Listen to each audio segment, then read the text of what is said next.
Romanos 5. Justificados, pois, mediante a fé, temos paz com Deus por meio de nosso Senhor Jesus Cristo, por intermédio de quem obtivemos igualmente acesso pela fé a esta graça na qual estamos firmes, e gloriamo-nos na esperança da glória de Deus. E não somente isto, mas também nos gloriamos nas próprias tribulações, sabendo que a tribulação produz perseverança, e a perseverança, experiência, e a experiência, esperança. Ora, a esperança não confunde, porque o amor de Deus é derramado em nosso coração pelo Espírito Santo que nos foi outorgado. Porque Cristo, quando nós ainda éramos fracos, morreu a seu tempo pelos ímpios. Dificilmente alguém morreria por um justo, pois poderá ser que pelo bom alguém se anime a morrer. Mas Deus prova o seu próprio amor para conosco pelo fato de ter Cristo morrido por nós, sendo nós ainda pecadores.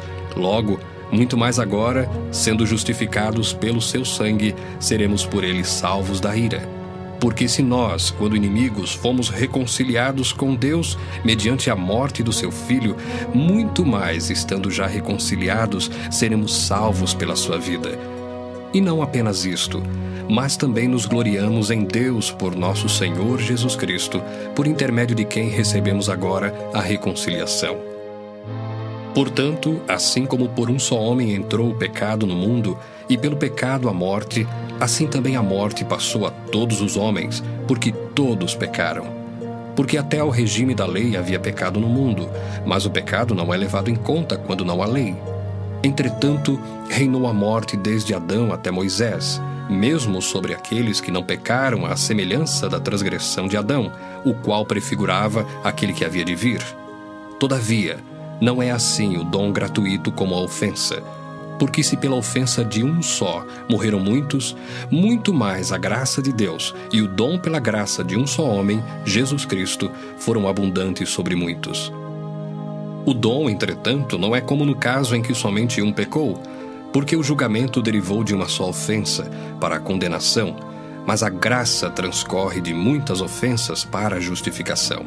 Se pela ofensa de um, e por meio de um só, reinou a morte, muito mais os que recebem a abundância da graça e o dom da justiça reinarão em vida por meio de um só, a saber, Jesus Cristo.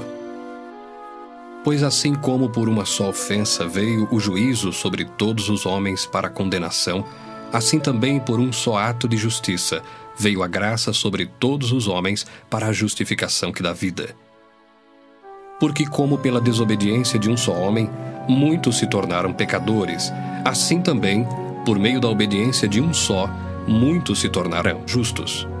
Sobreveio a lei para que avultasse a ofensa, mas onde abundou o pecado, superabundou a graça, a fim de que como o pecado reinou pela morte, assim também reinasse a graça pela justiça para a vida eterna, mediante Jesus Cristo nosso Senhor.